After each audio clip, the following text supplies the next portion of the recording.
Welcome to the Encouragement Zone with Bishop T. Davis Jr.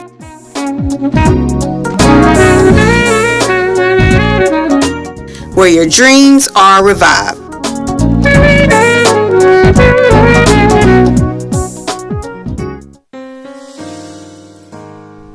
Well, hello, praise the Lord. I thank you for tuning in today. We have a special guest, a young man who is an awesome man of God. I call him a man of God because he got faith, and he has several businesses that he started. And we just want to talk about, when we come back off break, Brother Lawrence Fuqra, and he is going to tell us how God has blessed him with this vision to serve some of the best food in North Alabama. Sir. All right. Right. We'll be back at you. You're listening to the Encouragement Zone with Bishop T. Davis Jr. Hello and welcome to God's Temple Food Truck. We're located on Sparkman in the Best Way parking lot. We're right down the street from Walmart, across the street from O'Reilly's. You can meet us there any day on Thursday, Friday, or Saturday at 11:30 a.m. We're there till the food is gone at the hot pink food trailer. We'd love to see you there. Come by and see us.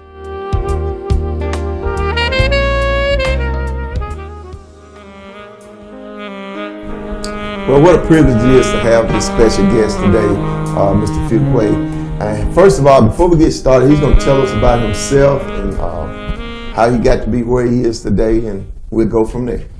My name is Lawrence Fuqra. I've been in food service for quite some time now. I actually was going to school at Northwest Shoals, and I was actually studying electronics, and my goal in life was to be an electronic engineer.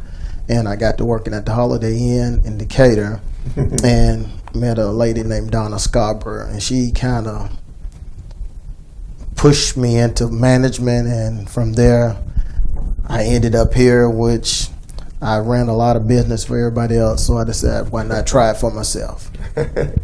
Well, from what I'm hearing, Brother Lawrence, it's working great.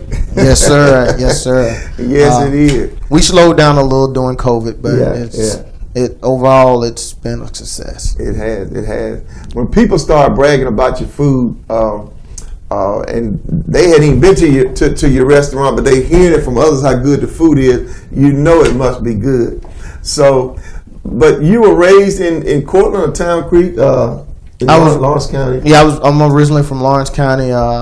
We kind of grew up in Cortland on the hill, as they call it. So I'm from Lawrence County. Homeboy. Hometown. Well, I am too.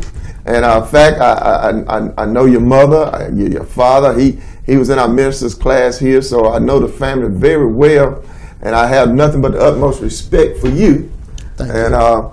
So from these humble beginnings, I'm from Lawrence County, Cortland myself. From these humble beginnings, you always had, I guess, a vision to do better, because electrical engineering, that's a vision all by itself, but God took you in another direction.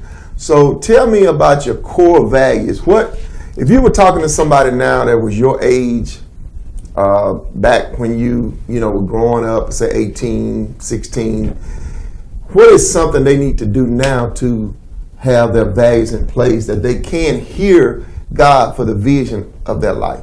Well, for one, you always got to believe in God and trust what He's doing and where He's leading you.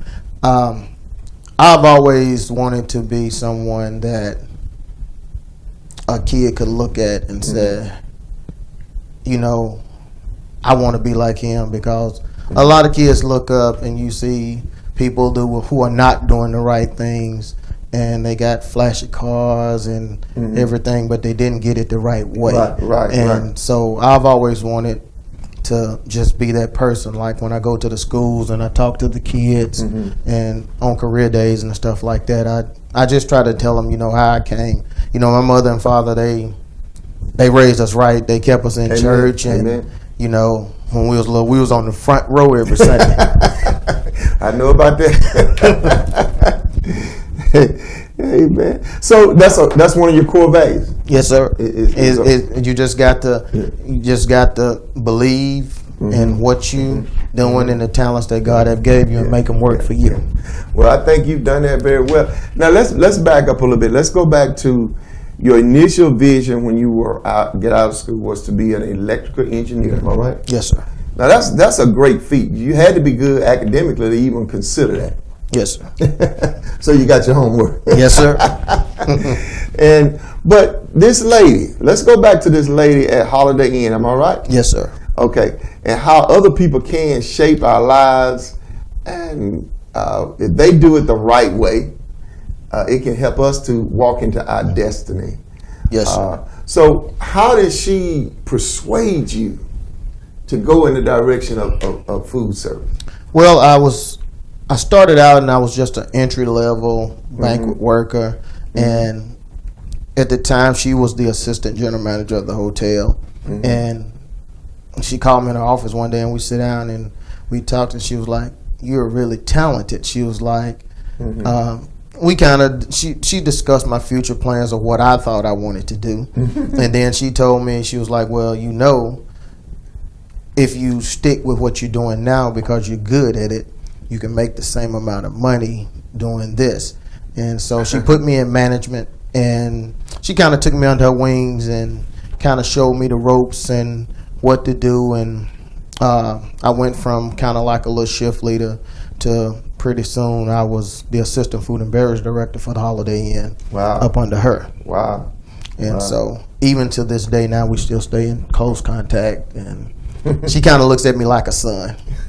I bet she's proud of you. Yes, she is. That she is. So she taught you, you say, the ropes, and she gave you the management, first opportunity to be in management. And that's great that people like her, there are other people in the world who see potential in other people, and they give them good, godly advice. Yes. And that's what it seems like this person was. I don't know her, but I'm just thanking God for her right now, because the world needs more people like that. So evidently you enjoyed that type of work, or else you would not have pursued it. And so what did you learn under those first management positions? What did you basically learn that you use today? Originally, I've always been able to talk to people, because one thing people don't realize, you can't talk to everybody the same way, because everybody don't perceive what you're trying to do. So I've learned how to talk to people, and I didn't really have problems getting the team to do stuff and get stuff set up, and everything was fine like that. And then next is when I kind of phased out into the cooking part of it, which that was a talent that I sort of didn't really know I had. My dad cooks a lot, my mom cooks a lot, so yeah, I guess it was just natural.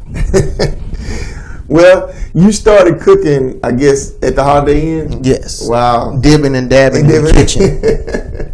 Well, that's awesome. So here we are, and I'm just trying to lead up to where you are now. We're going to get to that part, but you went through that. Then I guess you got your own. You still kept working for other people, right? Yes. Okay. What was next after Holiday Inn? Well, a guy came in, and they call them recruiters, where they go in places and they see good managers and they try to steal them. And so a guy came in and he's trying to get me to come work down on the other side of Clubman to run some Crystals restaurants. And I turned him down a couple of times, and then I ended up taking the job because he kind of offered me almost double what I was making at Holiday Inn. So I ended up driving to Clubman, and so I was driving to Clubman, working, running Crystals, and which it took me totally away from what I was doing, because at Holiday Inn I was kind of dipping and dabbing and cooking, and now I'm flipping burgers.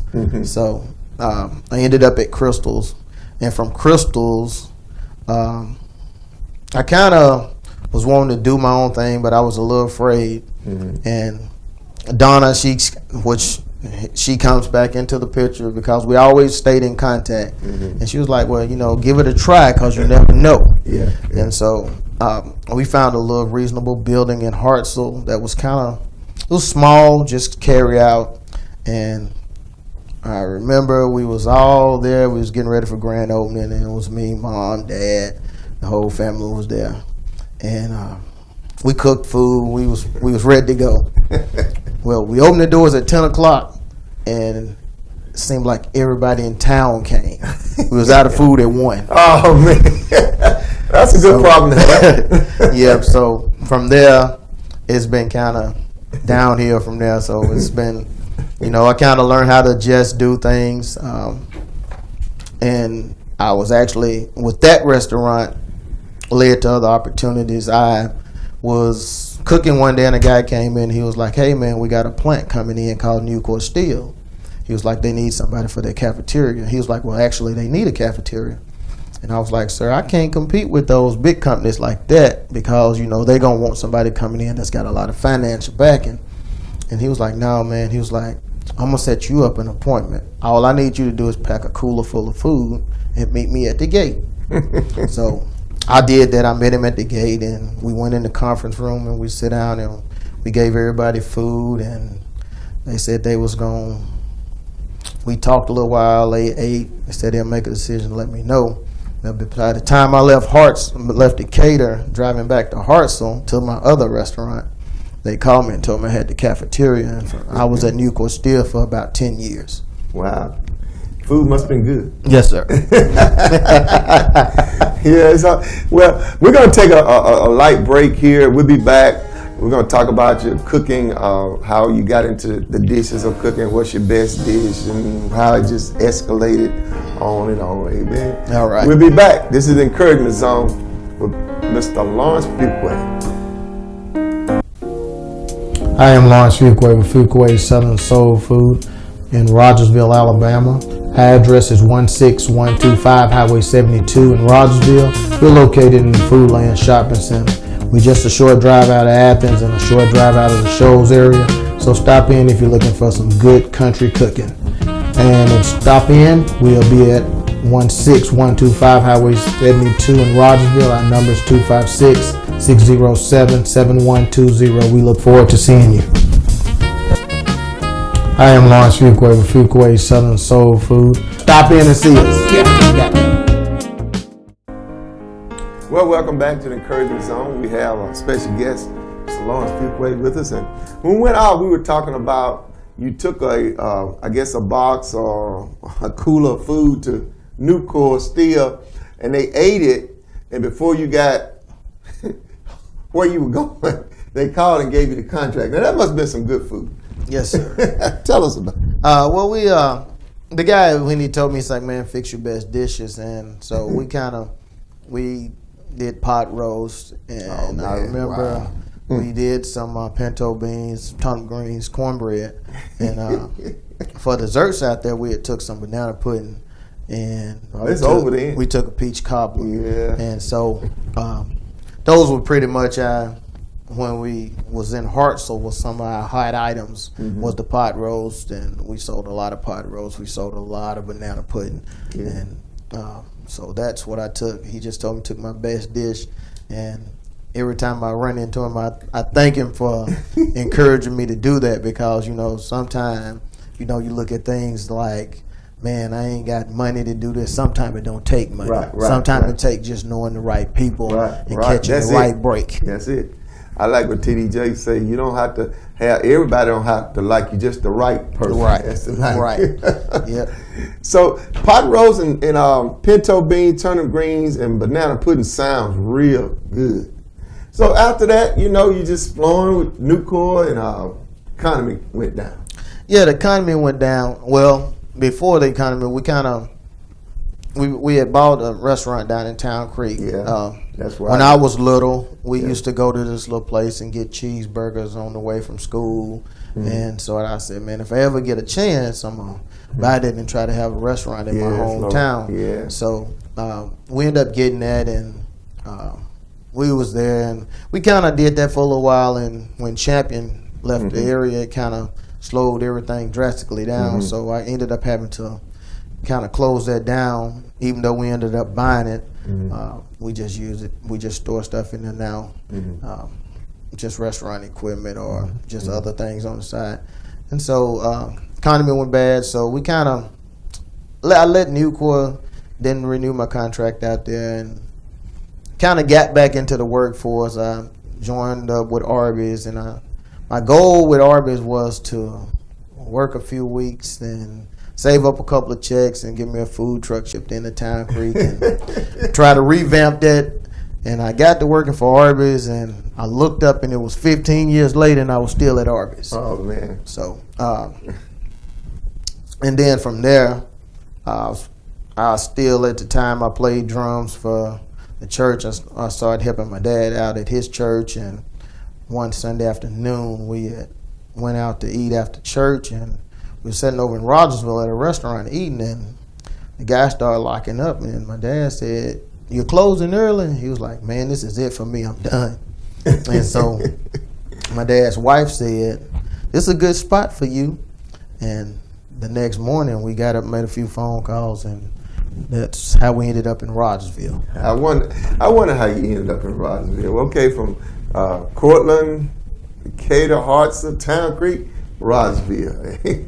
So it's been a great journey, and I think now you're really in the high season of that. The economy went down. COVID hadn't hit yet.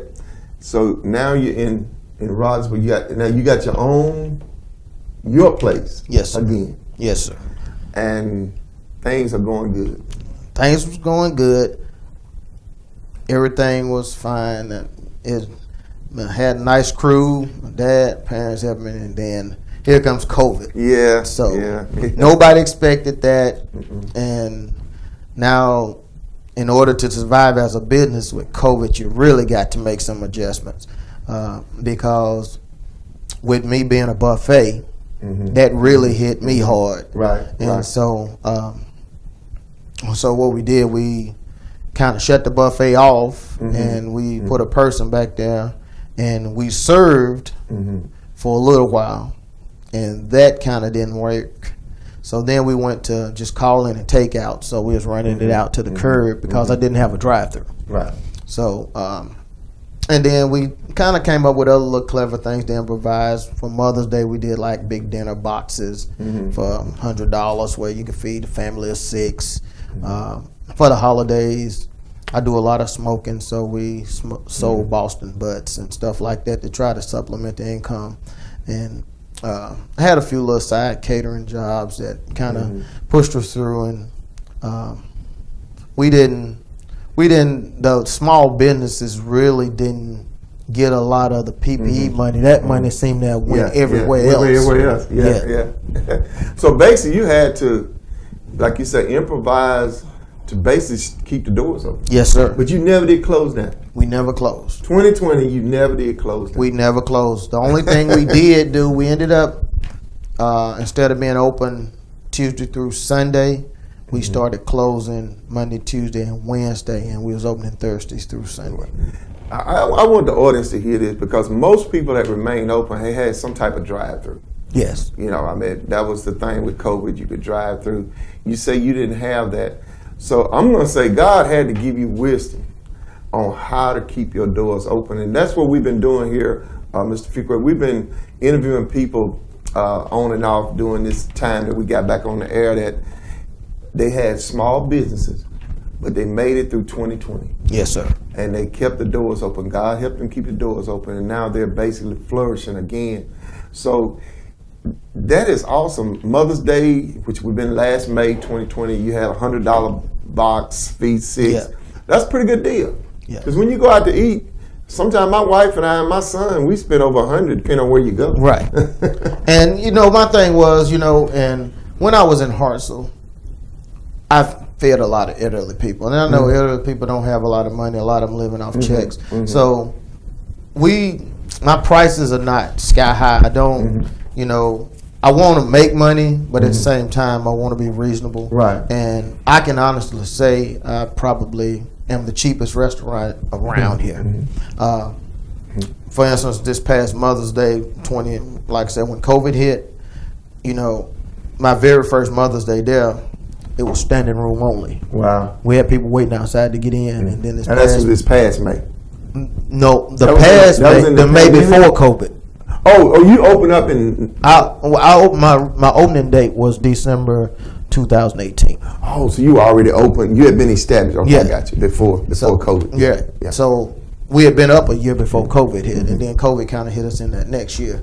So it was kind of interesting to sit back and regroup. But I wouldn't have made it without the help of my mom and dad. Yeah. Because with them, they came in and they worked just like the next person and didn't ask for a quarter. Wow. That means a lot. Yes, sir. I can feel that. Yes, sir. Yes, Lord. So, you had to have good food. Yes, sir. Or you wouldn't be able to stay open during the COVID. And so the food had to be excellent. But yet I sense that you have some type of inner built wisdom that God gives you, intuition. I guess that this is the way something needs to be done at this time. Because you couldn't go to school for COVID. No, sir. I mean, none of the training you had at the Holiday Inn, I'm sure, didn't train you for 2020. Right.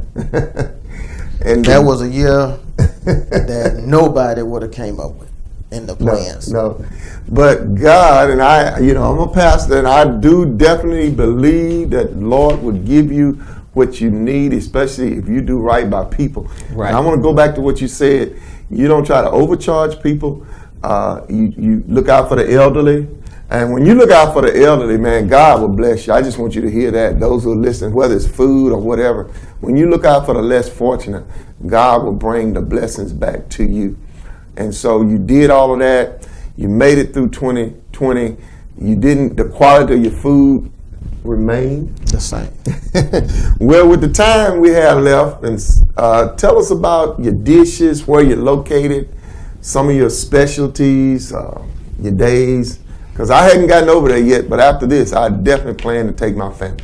Well, right now we're open Tuesday through Sunday.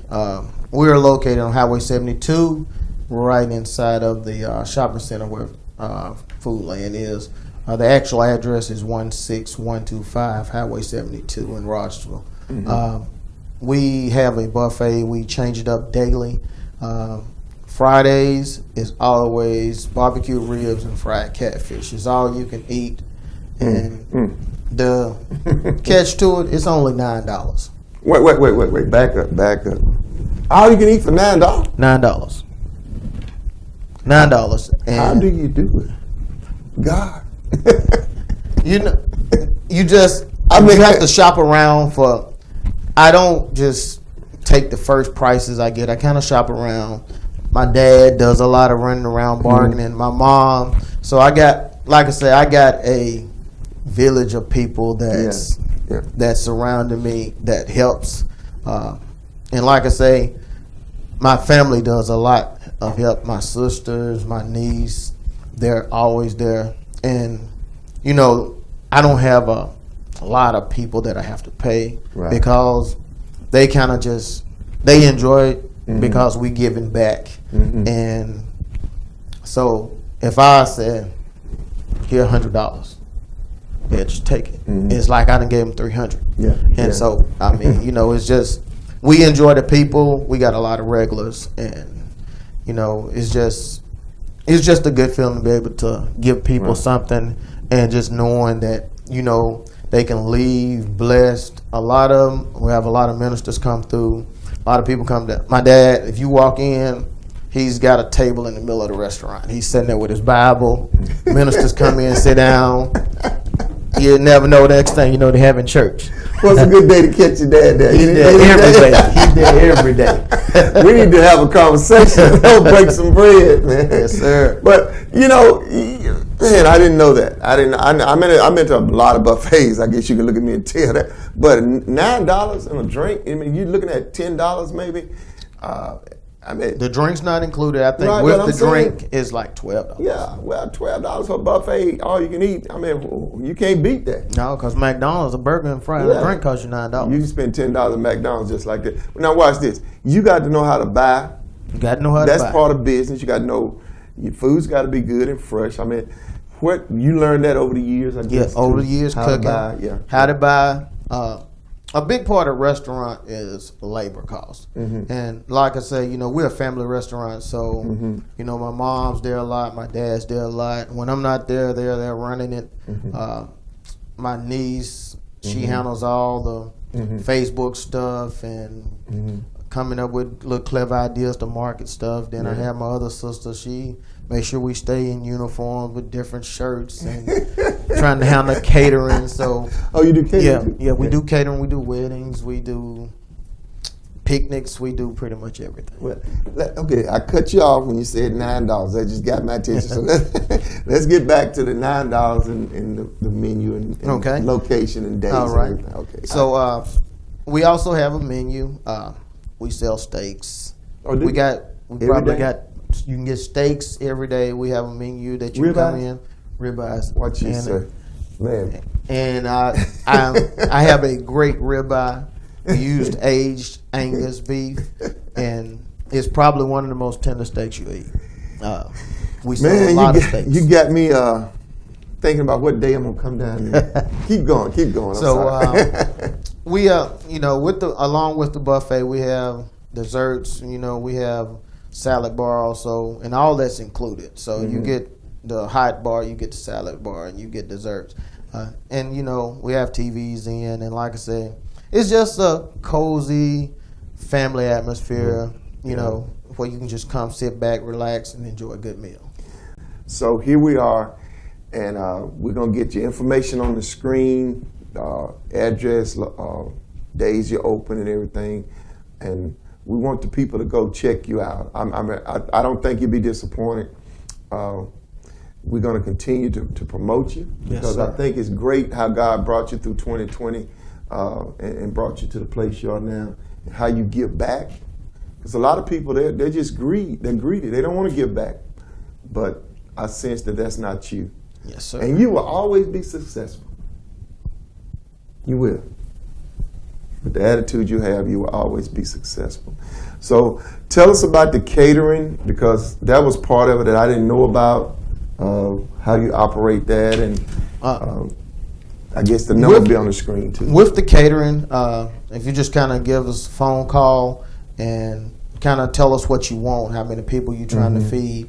Like I said, I'm not trying to price gouge nobody. I know everybody have budgets they got to hit. So I tell a person off the top, if I give you a price and it's way out the ballpark of what you wanted to pay, come in, let's sit down, let's talk, let's regroup. I might say, hey, you might not can get the steak for that price, but hey, we might can downscale and we can get chicken, or we can do something else, but I try not to turn down any business. I try not to lose any business, and I try to work with people because I know, like I say, everybody don't have a ton of money at their disposal to make things happen. Okay. But it's been a great privilege, Brother Lawrence, and I thank God that you took time to come. Thank you for having me on your show. I really appreciate it. I highly respect it's an honor. you. Highly respect you. Thank you. Be blessed. Yes, sir. Be blessed. Don't forget, go by. Give us the name again. Fuqra Southern Soul Food, Rogersville, Alabama. All right, be blessed. We hope you were blessed by this program, and it's our prayer you were encouraged. Join us again next on The Encouragement Zone with Bishop T. Davis Jr., where your dreams are revived. Be blessed and see you next time.